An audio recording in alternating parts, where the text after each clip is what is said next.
This is Karen with newclevelandradio.net, and it is time for Care Notes with Doug Wilber from Cherish Companions. And, Doug, we've had a lot of conversations about your organization and your caregivers. One of the things that I read this past week, there's a group of women, they're calling themselves the Golden Girls, and they're trying to start getting at least older women to consider living together under one roof.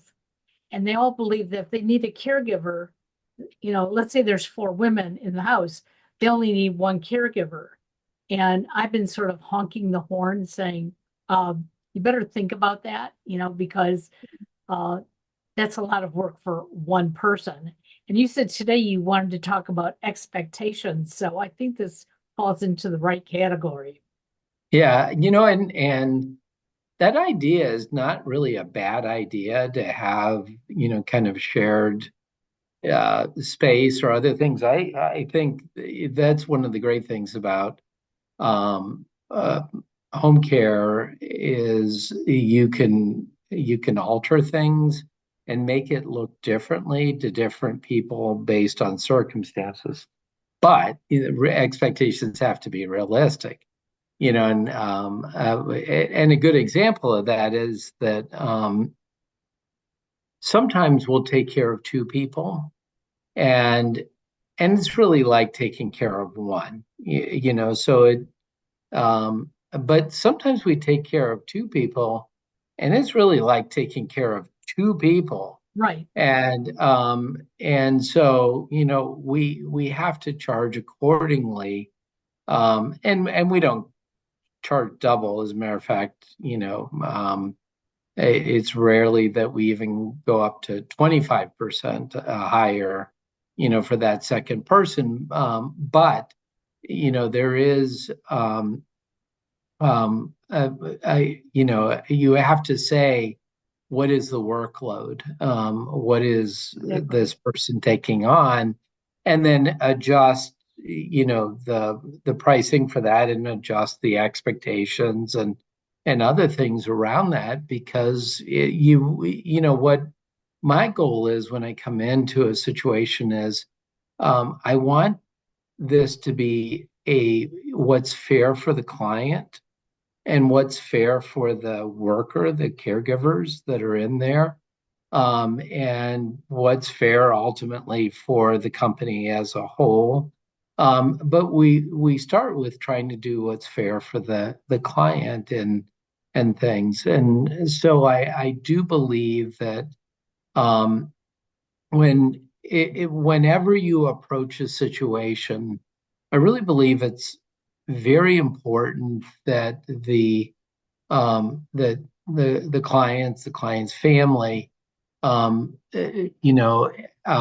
well as the company that's involved, is trying to do the right thing, trying to be fair. And I think when you start with that premise, how can we how can we work out a solution that is fair? Um, I think most of the time you can really work through things and figure it out. And I think that whole idea of realistic expectations is important, because what ultimately we're trying to do is provide solutions to someone, to be able to remain at home. And things don't really work out when it's one-sided. Yeah. When you like, where say a family's expectations are so high that no one can live according to that. And one of the things I oftentimes see is, you'll have and I'm talking about um, the vast majority of our clients have very realistic expectations. But occasionally you'll have someone that'll be out of line, with expectations. And it oftentimes comes from a good heart. They want to do what's right for a loved one or a parent, or for themselves, Sure. in that situation. And um, but they can kind of go amiss or go off because of the fact that they haven't considered all the kind of the big picture. Um, and that's where we do. So a family may want a caregiver to do something that they're not supposed to do. Let's say doing nursing duties, Right. true, not nursing aide duties, but true nursing duties. And for them, it's like, well, there's no problem with that. Well, yeah, there can be a problem with that, because that person is not trained as a nurse. And so you shouldn't be asking them to do things Right. that is outside of their scope, and so I think it probably starts with helping to define, if we at this point in time define what aid duties are. So an aid, we're considered home health care slash non-medical, and non-medical doesn't mean that we're not doing healthcare. We are doing healthcare. It just means we're not doing something that would be um, something along the lines of a specific nursing duty, Okay. giving an injection, or a specific uh, um, duty like doing PT or OT. That you have PTs, OTs, and nurses that are specifically for Right. that. Um, and so we try as a company to be very careful in not crossing a line, for those things that require specific medical training and a licensure, for those areas, to avoid that. We're not physicians, so we're not going to be treating Right. someone, or now, we could say, hey, this would be kind of a different thing. Hey, I've seen where a client has gotten good results when their doctor has prescribed X. You might talk to your doctor whether that would be medically appropriate to do in those circumstances. And then it becomes a conversation between the client or their family and the doctor. And if the doctor feels like, yeah, that is, an appropriate treatment, then he may prescribe, or he may do something along those lines. But but we're never going to be the one, saying, do this. Right. So Exactly. Exactly. yeah. So the scope is a good place to start. Then it comes down to, after you define scope, what is it that the caregivers can do? And that is, help with keeping someone, fed and warm and changed, and proper hygiene, and uh, you know moving someone, so getting transfers, or walking with someone so that they have a degree of safety. Those things are all important in this case. Now, if a family has an expectation, you're walking with my family member, and so there will be 100% chance that someone would never fall. That's not going to be the case. Right. You can't do that. If someone all of a sudden, where you could be holding on to someone, and if they just gave out all of their weight, they I mean, and on that person, and that person is, the best you can expect in those circumstances, um, is likely going to be a controlled lowering to the ground, or a controlled Sure. fall. And so you're minimizing, the amount of of harm that could come to that person, but you can't you Can't can't guarantee, right? yeah, and you can't prevent all falls from happening. You're just trying to minimize damage if someone were to just drop, Right.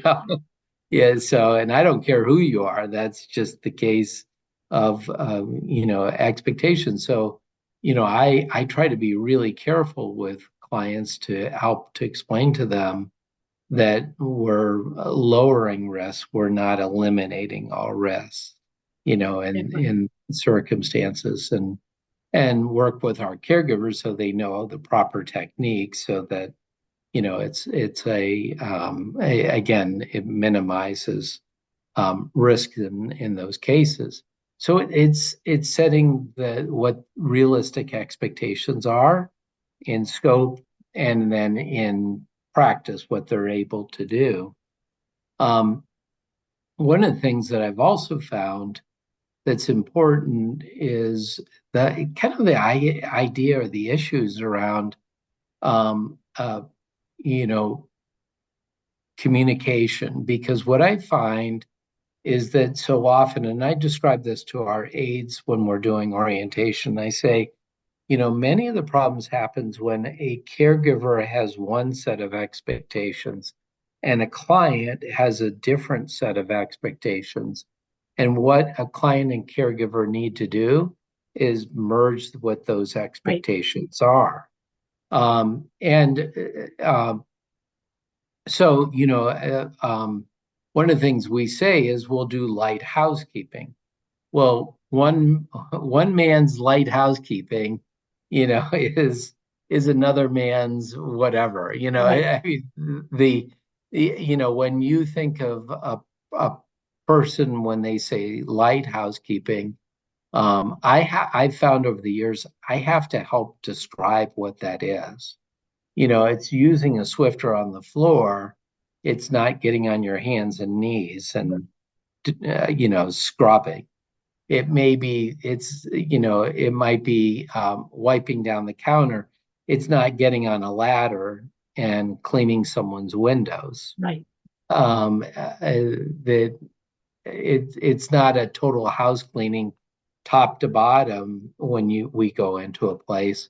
It would be, the main areas that the client is in, maybe running the vacuum. And I have to explain that true, like, deep housekeeping, you hire a service for that. Right. And I don't know what you did with your mom when she was in the facility, but I know with my mom, the housekeeper, or I mean, excuse me, the caregiver would clean up, the counter, keep it clean after they cook something. They would, clean things up.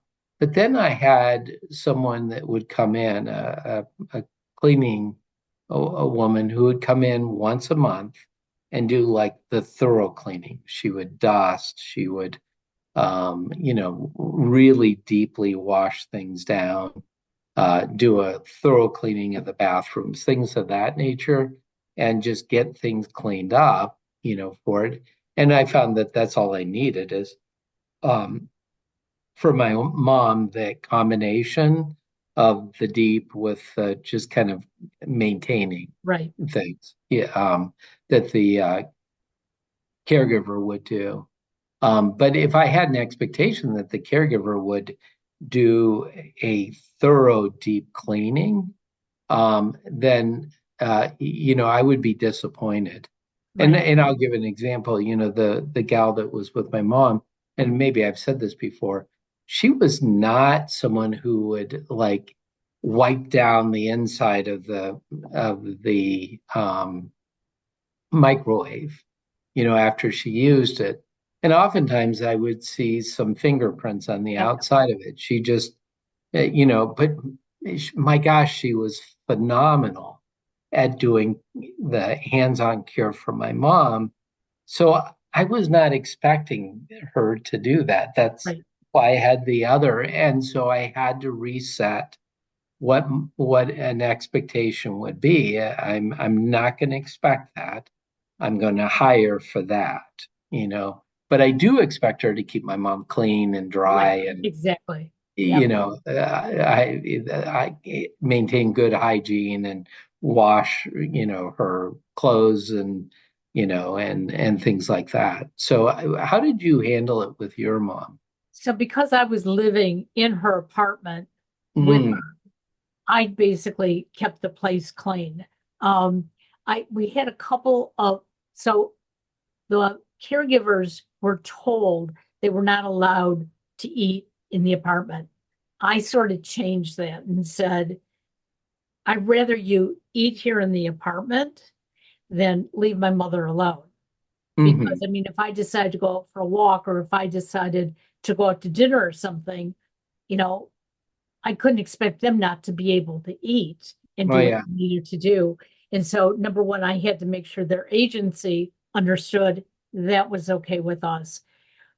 Most of them were spick and span clean, okay? yeah, But there were a few that weren't. And again, I had to stop and ask myself, are they taking care of my mom? Because if they were, I didn't care that they left their dishes in the sink. But if they weren't right. taking care of my mom, now I have an issue. You're not taking care of her and you're not taking care of the other things. Um, There- and Yeah, that sounds like those folks. I know that, and just for clarification for our audience, your mom was in Michigan, so you right, weren't yeah, using those services. we weren't Yeah, working with you guys at all. yeah, But I would say 90% of them were absolutely wonderful about it. In fact, they most of them would wait until I would come back before they would eat, and they'd ask me, would you mind sitting with your mom for the next 15-20 minutes? And it was like, "Yeah, go take a half hour, yeah, you're fine." Um, but again, there was that great communication that I could have with them and explain what I needed. And again, if I'm leaving, I expect you to be here. And if you can't be here, to call somebody and get somebody else to relieve you. yeah. And one area that I think is important is most care, most people that have a professional caregiver in there are very conscientious to treat those folks very well.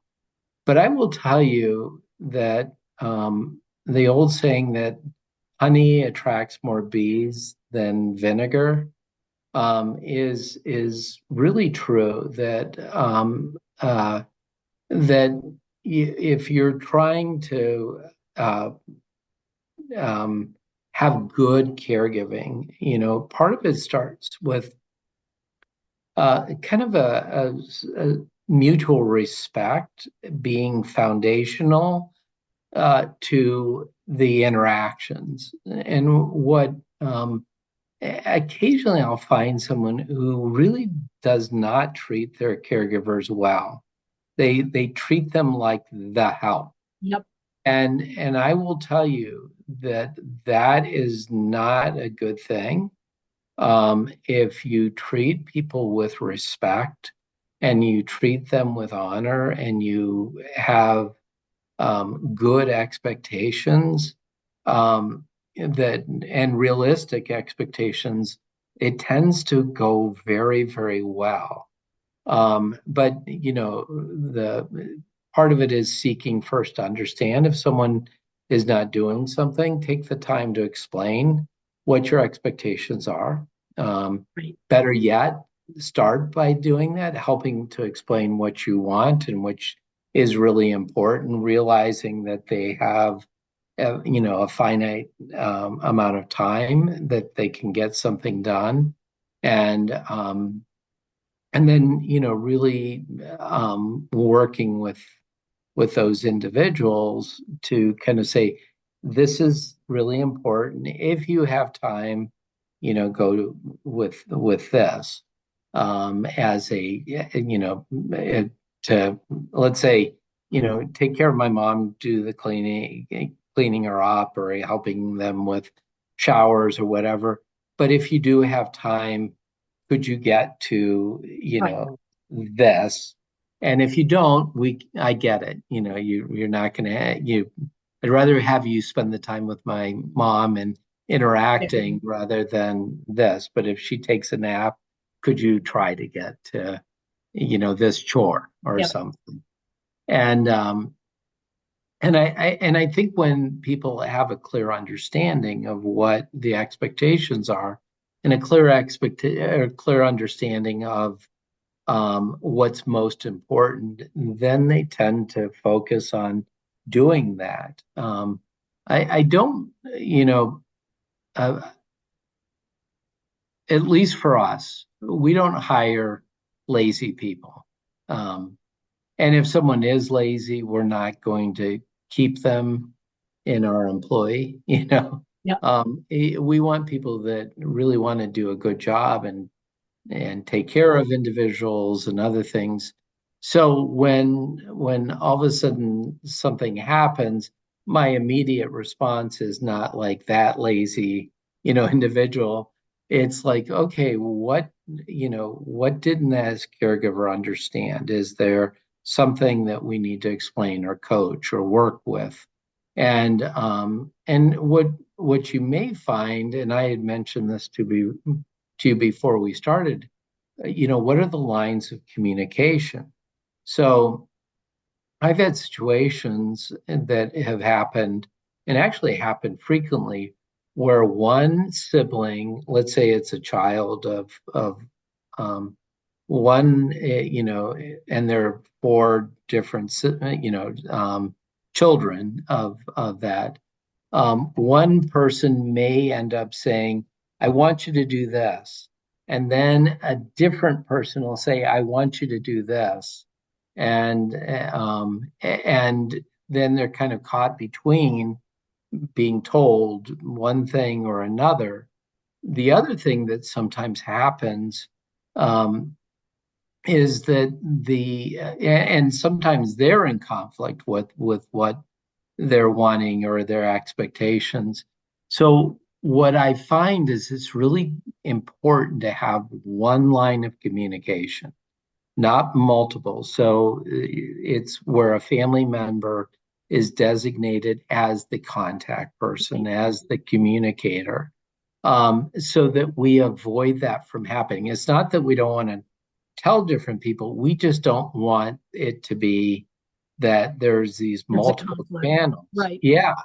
And then the caregiver ends up being really confused. And that's not good. It really isn't, because it creates frustration within the family. It creates not a consistent care path for the client, and oftentimes a lot of frustration um, with the caregiver that's Right.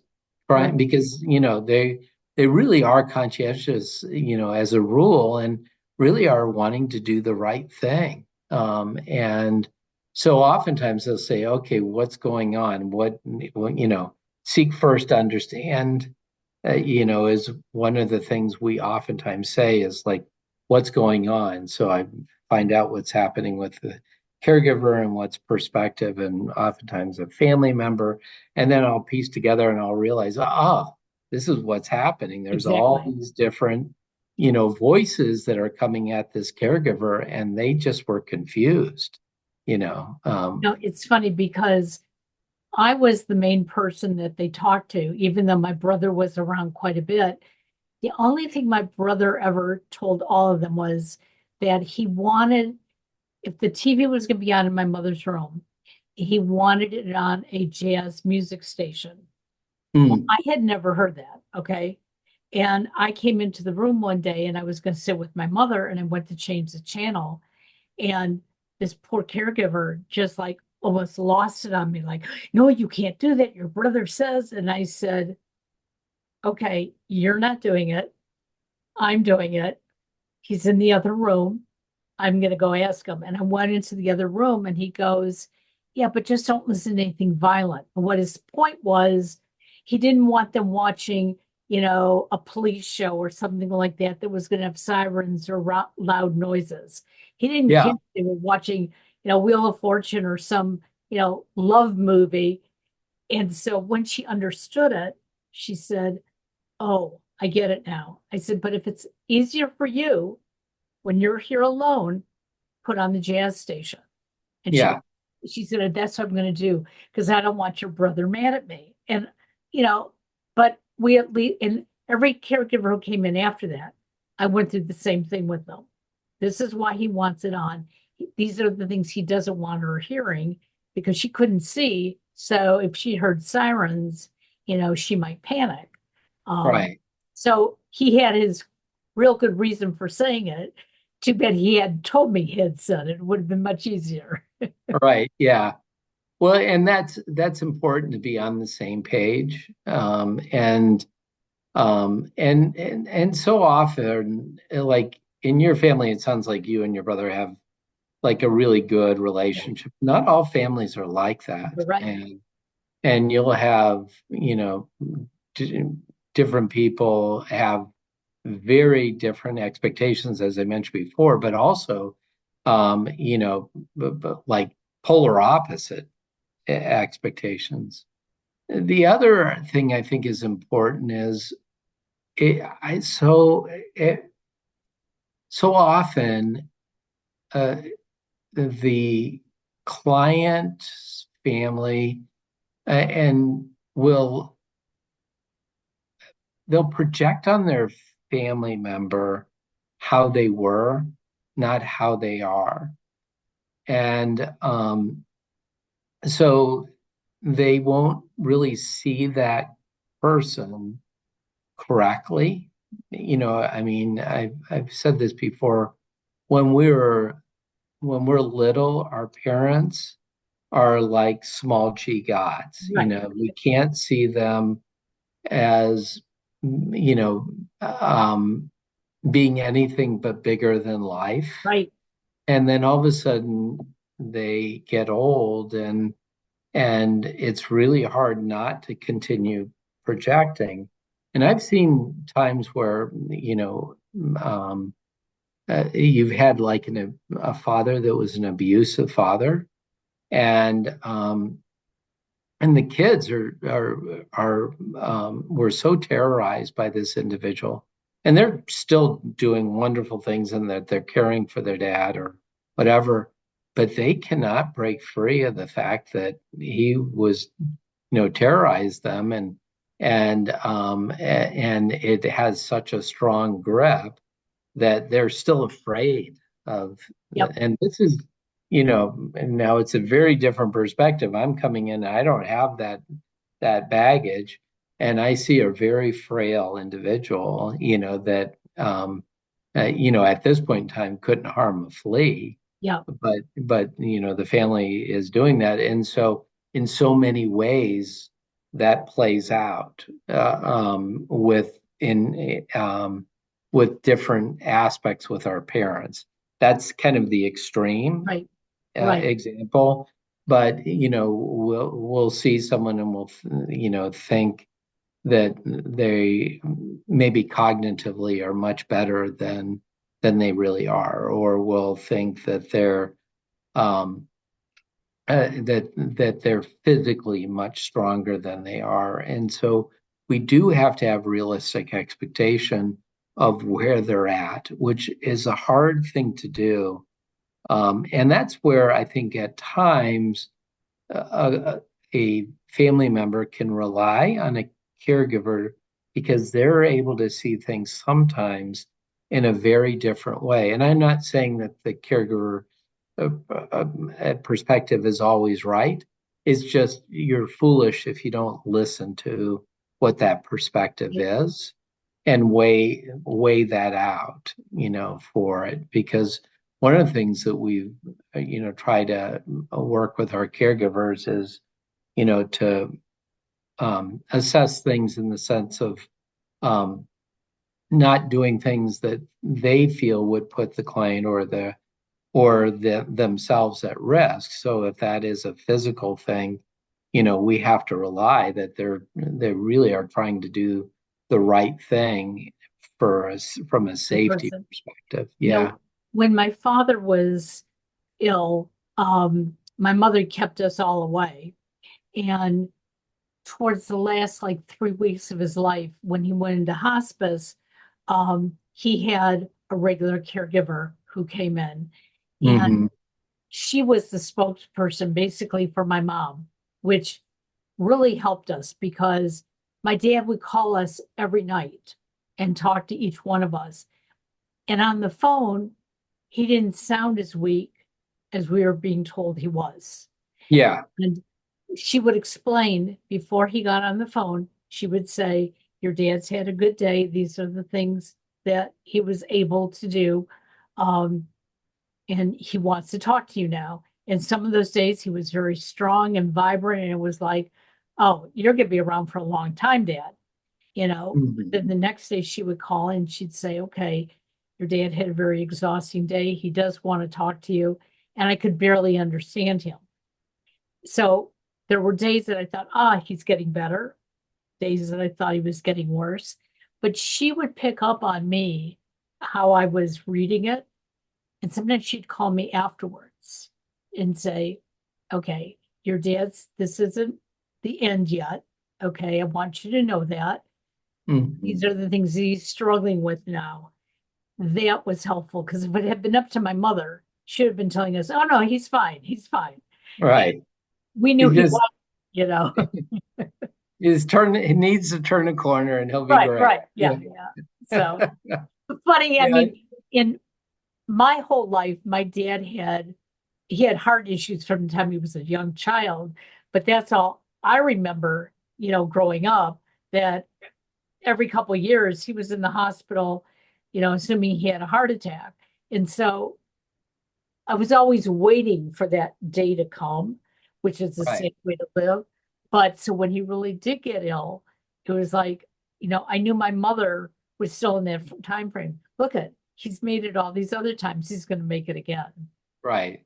And that's the other thing too, is the idea, and maybe I'll um, kind of use an example that, say someone is 85 years old and they go into the hospital and then they go into rehab afterwards. And, many times people will expect when they go home, they'll be like what they were beforehand. Well, they may be in a very, very different state at that point in time. And if your expectations are going to be that they're going back, and so they only need, say 4 hours twice a week or something like that, you may be, causing a situation where they're going to end up back in the hospital. So that sense of expectations has to be important. Oh, this is a different situation now.